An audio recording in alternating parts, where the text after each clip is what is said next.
sait que dans ta carrière, tu as connu énormément de grosses échéances sportives, en particulier au Glory. Cependant, compte tenu de la médiatisation du combat de samedi, de l'attente autour de ton niveau en MMA et surtout de tout le trash talk auquel tu as pris part, est-ce que tu dirais que ce combat est le moment où tu auras eu le plus de pression dans ta vie de combattant? Est-ce que je dirais que ce combat est le moment où j'ai le plus de pression dans ma vie de combattant? Non, pas du tout. C'est loin d'être le moment où j'ai le plus de pression. Là, je pense au combat contre Petsken. Quand j'étais dans la chambre d'hôtel et je devais aller à l'arena pour faire face au mec qui était invaincu depuis 10 ans, invaincu au Glory et qui battait tous les mecs du Glory. Et moi, j'arrivais à 24 ans avec juste une photomontage où j'avais sa ceinture autour de ma taille. Ça, c'est le moment le plus flippant de ma carrière. Là, Jordan Zebo. Mais face à Nicky Holzken, tu avais tout à prouver encore, alors que là, tu as tout à perdre. C'est vrai qu'il y a une pression quand on a tout à prouver et il y a une pression différente quand on a tout à perdre et rien à prouver. Mais là, c'est vraiment. J'ai vraiment un sentiment différent et là, je suis sérieux quand je dis ça, c'est que je sens comme si c'était mon moment de briller en fait. C'est-à-dire là, j'ai vraiment envie de m'amuser. Parce qu'il n'y a rien qui. Comment dire? Jordan, il n'a rien pour m'effrayer. Maintenant, aux yeux du public, il a ses takedowns, il a son timing, il est imposant et c'est pas un striker, donc c'est plus un lutteur entre guillemets, même si pour moi, c'est pas du tout un lutteur. Et j'estime que je me lutte mieux que lui et que mon grappling est même meilleur que le sien, mais personne ne sait. J'ai l'impression vraiment que là, je vais m'amuser et je vais surprendre tout le monde. Donc il n'y a pas de pression. Il y a la pression du combat, parce qu'on ne peut pas prendre un mauvais coup, parce que tout peut arriver. Hein. Je fais le mec, je parle à un moment, une seconde d'instation, si je prends un kick, je suis mort sur Twitter. Donc moi, la pression elle est juste là en fait. Sinon, à part ça, je vais m'amuser, je pense. Donc c'est une bonne pression. Question suivante. Bonjour Cédric. Salam alaikum. Question que j'ai posée à Jordan juste avant toi, qui est passé avant toi. Je lui ai demandé qu'est-ce qu'il a vu. C'est pour ça que ça sent faux. Tu vois. Je lui ai demandé, parce que tu déclarais justement hier, après votre premier face-à-face, que tu avais vu la peur dans ses yeux. Je lui ai demandé si lui, il pensait avoir transmis la peur via son regard, et surtout qu'est-ce qu'il avait vu dans ton regard à toi. Et lui, il m'a dit qu'au contraire, donc au contraire de ta déclaration, voilà, c'est plutôt dans tes yeux qu'il avait vu, pas vraiment la peur, mais plutôt une sorte de doute, comme si tu t'étais dit, ah ouais, il est là quand même, tu vois. Est-ce que toi, tu peux nous confirmer plus ou moins ça, et est-ce que tu nous confirmes surtout avoir vu la peur dans ses yeux? Non, c'est vrai, je vais être honnête. Quand je l'ai vu en face de moi et que j'ai vu sa chemise, je me suis dit, ah ouais, d'accord quand même. Donc là, il avait le doute dans mes yeux, quand j'ai vu sa chemise. Mais sinon, à part ça, non, pas du tout. Après, je pense que, on le sait, Jordan, c'est pas un trash talker, c'est pas un mec qui parle, donc c'est plus un timide. Et il a reçu, je pense, des conseils de sa team qui lui ont dit, voilà, te laisse pas, essaye de répondre, essaye de faire ceci. Donc c'est pour ça qu'il essaye de dire, oui, j'ai vu la peur dans son regard, etc. Mais c'est pas sincère, voilà, mais je lui en veux pas. Moi, je suis sincère. C'est-à-dire, moi, il y a plus de 80 fois, j'ai eu ce genre de face-à-face. J'ai eu des adversaires à 2 cm de mon nez, plus de 80 fois dans ma vie. Et je sais reconnaître quelqu'un qui flippe, je sais reconnaître quelqu'un qui est déterminé. Après, les deux prennent un KO quand même, on peut déterminer et prendre un KO. Je sais reconnaître. Lui, je dirais pas qu'il flippait, mais je dirais qu'il se rend pas compte en fait. Dans ses yeux, j'ai vu qu'il a eu, en fait, qu'il avait la pression. Voilà, c'est pas de la peur. Ça reste un combattant. Hein, ça reste un combattant. On a vu ses performances. C'est pas un timide dans le ring, dans la cage. Donc ça reste un combattant, mais j'ai vu qu'il était très stressé et qu'il n'avait pas l'habitude de ça. On dit souvent justement qu'au face-à-face, l'un des deux combattants prend un petit peu l'ascendant juste au regard. C'est ce que tu as ressenti toi justement hier? Moi j'ai pris l'ascendant, à partir du moment où il a accepté le combat. Déjà j'avais pris l'ascendant, c'était bouclé d'avance. Donc l'ascendant je l'ai déjà depuis longtemps, dès mon premier post sur les réseaux sociaux. Ça a rajouté, je veux oui, dire. Oui, là ça. Il m'a eu en face de moi, il m'a eu en face de lui. Il a vu la décontraction, il a vu la sérénité, il a senti l'énergie et surtout à un moment, j'ai arrêté de rigoler, j'ai vraiment regardé, je lui ai montré que, t'as vu, je rigole, je monte mes dents, etc. Mais je m'appelle pas Guignol. Et dans le ring, tu vas prendre un KO, je te le dis, tu vois, en rigolant, mais tu vas prendre un KO. Tu peux pas savoir ce que ça fait. Je lui ai demandé, t'as déjà pris un KO Jordan? Il dit, il essayait de changer de sujet un peu. Je lui ai dit, non Jordan, t'as déjà pris un KO? Il dit, oui, ça arrive. J'ai jamais pris de KO. Et je vais pas en prendre samedi.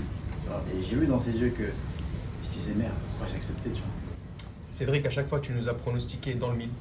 On sait qu'à ton dernier combat, c'était même moi qui t'avais demandé personnellement de nous pronostiquer un round. Tu m'as donné le round exact où ça s'est fini face à Pavel Klimas. Forcément, je vais te demander la même chose, vu que maintenant tu as une crédibilité dans tes propres pronos.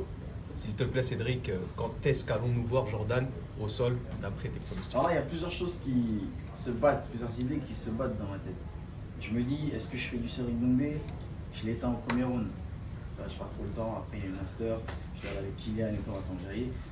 Non mais dans le halal. Et je me dis, soit je fais ça, soit j'écoute vraiment les fans qui me disent non, on a payé, on vient de Belgique, on vient de Suisse, on vient du Luxembourg, fais durer.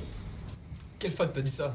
Aucun fan ne veut que ça dure. Hein. Ah si, si. On veut tous que ça Si, s'éteigne si. comme t'as dit. Ils Tu veulent cries que je Jordan fasse et ça durer. finit en une patate. Ils veulent que je fasse durer, que je mette KO au deuxième ou au troisième round. On a payé, on veut quand même voir, amuse-toi avec lui. Moi je dirais plus qu'en fait il y a deux solutions. C'est soit j'ai raison et il sait vraiment pas ce qui va se passer et à la première droite ça va être fini pour lui. Quand je dis ça va être fini, il va pas tomber à la première droite bien sûr. C'est-à-dire il va comprendre que c'est mort. C'est-à-dire à la première droite il va se dire bon maintenant il faut que je perde au point. Il faut que je survive en fait. Soit il va être un peu coriace, je vais décider de m'amuser avec lui, de le balader, c'est-à-dire de mettre en place une stratégie, parce que je vais me dire bon, je vais pas le mettre KO comme ça avec 2-3 coups, je vais mettre une stratégie et là je le mettrai KO au deuxième. Donc ça se joue entre le premier et le deuxième. Question suivante. Bonjour Cédric, Tom pour Stade Perform. Agnès parlait de ta réponse à cette question sur la pression, avec tout le trash talking, etc. Est-ce que tu ne penses pas que la plus grosse pression est sur toi justement pour ce combat? La plus grosse pression est sur moi, oui c'est sûr. La plus grosse, ça ne veut pas dire qu'elle est immense, c'est juste qu'elle est plus grande, c'est vrai. La plus grosse pression elle est sur moi clairement. Mais comme je disais tout à l'heure, c'est une pression, c'est une bonne pression. En fait, la différence avec les autres combats, c'est que vraiment, je sais pas comment expliquer. Par exemple, le précédent combat contre Klimas, c'était un peu la même chose, c'est-à-dire que Klimas c'est inconnu, il y a 10% qui disent que je combats des plombiers. Si je perds contre un plombier, comme ils disent, là c'est très chaud pour moi. Donc j'avais quand même une pression et j'avais pas le même niveau technique. Là, et j'avais pas la même préparation. Là, j'ai une préparation, elle est incroyable. Elle n'est pas proportionnelle on va dire, à la valeur de mon adversaire, mais plus à la valeur de l'enjeu. Comme tout le monde le sait là, c'est le MMA, il a pris une ampleur de fou en France. Et tous les médias commencent à s'intéresser au MMA, à moi, qui était plus connu dans le milieu du sport de combat. Là, c'est des boulangères, des pâtissiers, des plombiers, même qui me reconnaissent dans la rue. Et du coup, ça veut dire que tout le monde s'intéresse à ce combat. Et donc il y a une grosse pression, parce que la plupart des gens ne m'ont jamais vu combattre, ils ont juste mes vidéos YouTube. Donc ils se disent, mec, il parle beaucoup, ah je vais regarder son combat. T'imagines, c'est le premier combat qu'il voit, je perds, et on va se dire, je suis en fait ce mec-là, c'est lui le plombier, tu vois ce que je veux dire? Donc il y a une grosse pression sur moi, mais vu le combat, quand je parle juste du sport, vu le combat que c'est, au contraire, je suis content. Parce qu'en fait, moi dans ma tête, je me dis intimement, lui en fait là il y a une grosse. C'est-à-dire que tout le monde attend ce combat. En vrai c'est un combat facile pour moi, donc c'est tout bénef. Tu vois ce que je veux dire? C'est pas une ceinture contre Shimaev, c'est pas une ceinture contre Magomed ou Malatov, où là je me dis, oh, là ça va être chaud. Et là il y a une pression qui est proportionnelle à l'enjeu. Non, là la pression, c'est-à-dire l'engouement qu'il y a, il n'est pas proportionnel à ce que je vais lui faire. Tu parles beaucoup du fait que le sport, c'est un peu ta scène à toi, que c'est là où tu peux le plus t'exprimer et divertir les gens tout en te mettant en scène. Un peu comme si le Cédric Petit, qui rêvait peut-être de jouer dans des films, de devenir une référence sur scène avec le parcours difficile qu'il a eu, n'avait pas eu cette chance et a trouvé un exutoire dans la cage. Est-ce que tu peux nous dire c'est quoi ton rapport avec le sport et pourquoi tu fais ça? Alors, j'ai toujours eu un public plus ou moins important, plus ou moins différent. Quand j'étais petit, par exemple, je me souviens encore des scènes où en fin d'année, je me mettais debout sur la chaise et j'imitais tous les profs un par un. Et les gens rigolaient, et même la prof elle rigolait. J'ai toujours eu un public, j'ai toujours eu ce rapport avec l'humour. J'ai toujours aimé faire rire, divertir les gens.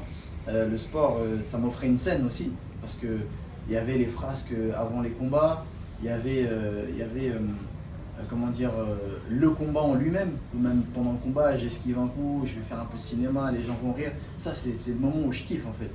Et il y a l'après-combat où je charrie mes adversaires, etc. Et après, parfois, je redeviens un peu aussi sérieux et je montre beaucoup de respect à l'adversaire parce que c'est un sport difficile qu'on fait.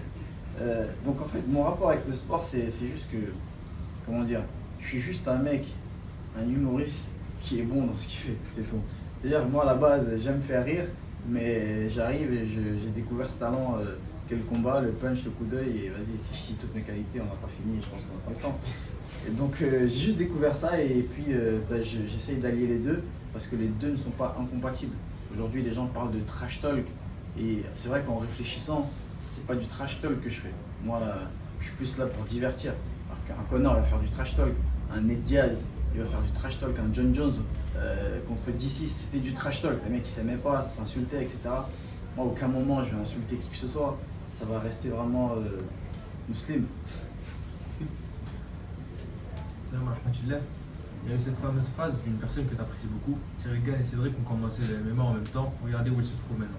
Comment tu as pris cette déclaration et est-ce que tu peux nous expliquer les raisons qui ont fait que toi, qui étais déjà déterminé à devenir le meilleur en 2018, après son temps à vraiment s'affirmer dans ce sport? En fait, c'est une phrase qui est fausse. Et elle est débile en fait.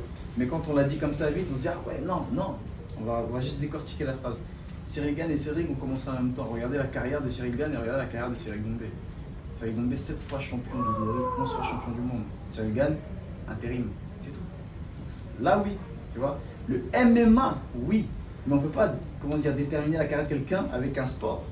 Tu vois. Viens, on prend la carrière de Cyril Gane en kickboxing, en pied-point. Viens, on prend la carrière de Cyril Doumbé en pied-point. Ah, il n'y a pas de match. Viens, on prend la carrière de Cyril Gane en MMA, la carrière de Cyril Doumbé en MMA. Oui, il y a un match. Parce que Cyril Doumbé, il a commencé le MMA après. Tu vois, c'est parce que je suis venu dans la salle pour venir tester, faire un peu de sprawl avec Nassourdine et Francis Ngannou, qu'on peut être comparable sur le MMA. Tu vois, lui, il avait déjà arrêté le pied-point, pas moi. Quand je suis allé tester le MMA chez Fernand Lopez, j'étais en train de défendre mes ceintures encore. Tu vois, j'ai défendu encore 4-5 fois. Donc c'est pas comparable. Next question. It's actually going to be in English. Yeah. There's been some rumours around the hotel that there might be some superstar guests in attendance on fight night. You're Irish. English. English. Close.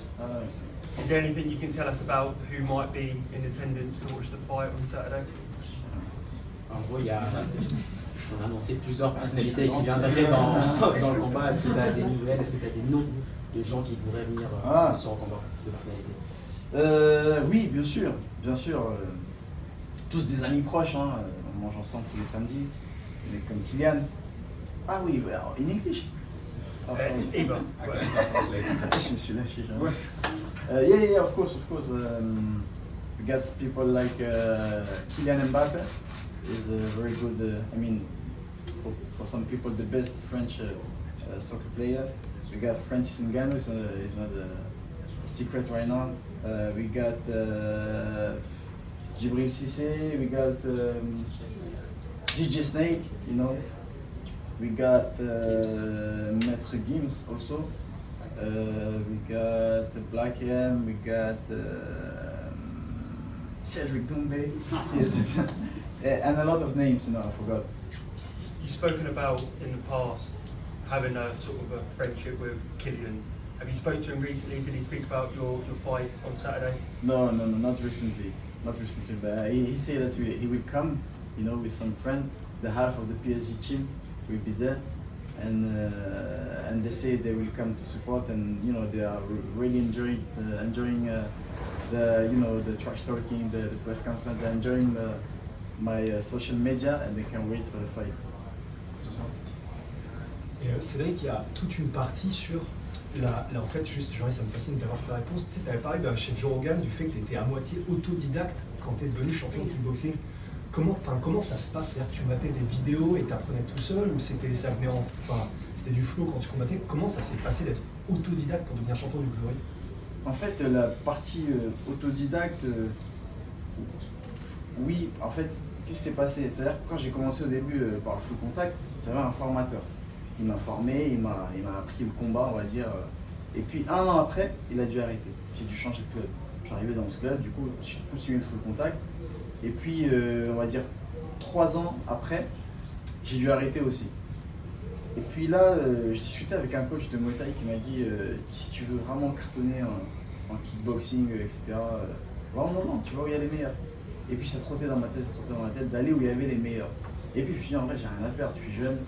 J'ai pris mon sac à dos et je suis allé dans la salle de Major Gym, là où il y avait André Malard. Et puis pareil, je pense, j'ai fait 2 ans comme ça où j'ai vraiment découvert le vrai kickboxing. C'est-à-dire, c'est là que je me suis rendu compte qu'en fait, j'avais rien appris en kickboxing. j'ai découvert comment mettre un low kick, j'ai découvert le cutting, j'ai découvert plein de choses en fait, le côté dur du kickboxing. J'ai commencé à boxer à l'étranger, en Chine, en Australie, j'ai commencé à voyager. Puis je me suis séparé d'André quand j'ai fait la rencontre de Samir en Belgique. Et en fait, pourquoi j'ai autodidacte? Parce qu'en fait, on voit bien, à chaque fois je reste 1 an, 2 ans avec un coach, je prends de son savoir et puis j'agrémente son savoir au mien. Et là je me fais mon propre style. C'est-à-dire que j'ai toujours été seul. Et aujourd'hui, avec l'expérience que j'ai, quand je repense par exemple au cutting d'avant, je me dis en fait j'étais fou, je faisais n'importe quoi. Parfois à un moment, je me rappelle, pendant une semaine, je buvais que des jus de légumes et j'allais courir tous les jours et j'arrivais au poids et je gagne KO au premier round. Et je me dis, mais en fait, si tu avais fait 3 rounds ou 5 rounds, tu aurais été mort. Et c'est là où je me dis, en fait, j'ai tout appris tout seul. Enfin, j'ai tout fait tout seul. Et il y a une période de ma vie où je faisais n'importe quoi parce que pas d'expérience et j'étais pas entouré. Et pareil, j'ai toujours été sauvé en fait dans mes combats. C'est-à-dire que oui, je regardais des vidéos de combattants, je regardais des vidéos de Nicky Oskan, de Robin Van Osmalen, Artem Vakitov, j'aimais beaucoup son style, je regardais Badrari. Et en fait, j'apprenais comme ça les techniques. Mais on va dire c'est pas aussi cliché, c'est-à-dire je voyais une technique chez Badrari et je la refaisais. Non, je voyais les combats et j'agrémentais, je me faisais mon propre style en fait comme ça. Et depuis cette période-là, j'ai toujours traîné avec Abdallah et on s'entraînait ensemble, il me tenait les paroles, il me donnait la leçon et on était comme ça à l'arrache dans la fosse au lion. Et voilà comment je suis devenu champion du monde. En prenant en fait chez la plupart des coachs que j'ai croisés. Donc autodidacte, on va dire non, parce que j'ai pas appris tout seul, mais on va dire j'ai pioché un peu chez de nombreux coachs et j'ai fait mon propre style. Salut Cédric, Jordan tout à l'heure disait qu'il avait très peu regardé tes combats. Est-ce qu'il a eu tort? Et est-ce que toi tu as pu regarder un petit peu ses combats en MMA? Alors moi il n'y a pas beaucoup de combats, surtout que des combats qui ne sont pas disponibles sur YouTube. Je vais être honnête, et c'est vrai, j'ai regardé 1 minute d'un combat, je crois que il était en bleu, il avait un short bleu, je crois que c'était à l'étranger. Et il combattait, je crois que c'était un mec assez grand, un lutteur peut-être. J'ai regardé 1 minute, c'est bon, j'en avais assez. Parce que je regarde jamais les combats en entier, ça me saoule. Même les miens, ça me saoule. Voilà, les miens, de toute façon, ça se finit à chaque fois. Voilà. Donc je regarde jamais les combats en entier, ça me saoule un peu. Et j'ai juste besoin d'une minute, d'1 ou 2 minutes pour analyser un adversaire. C'est ce que j'ai fait avec Jordan, j'ai regardé un peu, j'ai dit c'est bon, je sais ce qu'il va faire, je connais son style. Et puis je voyais les highlights passer avec Karim, avec tous ceux qu'il a combattu là dans l'organisation de son coach. Je voyais un peu les réflexes, tu vois, les réactions qu'il avait, ça me suffit. Parce que je ne vais pas regarder un combat pour. Peut-être que j'ai tort, mais c'est ma manière de faire. J'ai pas envie d'analyser un combat, vraiment tout ce qu'il fait. Attends, il bouge l'orteil quand je fais ça, quand je fais ci. Un peu à la John Jones, je fais pas ça parce que j'arrive, je vais un peu au feeling. Tu vois. Donc je sais à quoi m'attendre, je sais s'il est grand, je sais s'il est petit, je sais si c'est un lutteur, je sais si c'est un striker. Ça me suffit pour arriver et pas être surpris en imaginant un boxeur lambda et je vois en fait c'est un lutteur roi. Non, je n'étais pas prêt. Donc j'ai regardé un peu, mais j'ai pas vraiment analysé. Et lui, il a eu tort de ne pas regarder tes combats? Lui, non, parce que qui regarde ou qui regarde pas, tu vois, quand elle arrive, ça change rien du tout. Donc il a eu tort parce que vraiment, déjà qu'il a aucune chance pour ce combat. Si en plus de ça, il fait pas les causes pour pouvoir avoir une once de chance, c'est qu'il est vraiment fou. La dernière question ici. Bonjour Cédric. Je veux savoir ce que tu pensais de la décision du PFL d'avoir choisi le Zénith de Paris plutôt que l'accord hôtel, sachant que tu avais déjà rempli l'accord hôtel au Glory. Alors c'est juste une erreur, mais pas du PFL. C'est parce que j'étais pas booké sur la carte PFL quand ils ont réservé la salle. Je crois que c'était 1 an avant, si je dis pas de bêtises, ils avaient réservé la salle 1 an avant. J'ai été booké tard sur le PFL parce que il faut savoir que j'étais censé combattre en juin aux États-Unis, donc j'étais pas censé recombattre en septembre à Paris. Et du coup, quand ça a été booké, étant donné la frustration que les gens avaient de ne pas avoir vu combattre en juin, plus le fait que je combatte à Paris, sold out en 48 heures. Donc c'est pas une mauvaise décision du PFL, c'est juste que c'est la faute à pas de chance. C'était une petite salle, c'est vrai qu'on est un peu dégoûté parce qu'on se dit je suis un peu jaloux des autres Français qui ont combattu à Bercy parce que j'aurais aimé être le combattant qui remplit Bercy. Mais c'est comme ça, on va remplir le Zénith et surtout il y a un truc très important que je voulais rappeler au public, c'est que quand je vais arriver, parce que je vais faire un truc qu'on n'a jamais vu dans l'histoire du sport de combat, toutes disciplines confondues, quand je vais arriver dans la salle et que je vais crier Jordan et que le public va répondre t'es mort, ça va me galvaniser pour arriver en face de Jordan et Donc ça, c'est sérieux. C'est sérieux, Ah, ça. c'est vraiment sérieux. Ça, c'est vraiment un truc que je vais faire. Le public doit se préparer à crier tes morts. Le public doit se préparer à crier tes morts. Combien de fois? 3 fois? 2 fois? Autant de fois que je vais dire Jordan. Ok. Et même dans le combat, quand je vais mettre une Jordan, je vais m'amuser avec lui. Là, je vais vraiment kiffer prendre une pied. Ok, let's go. Merci les gars.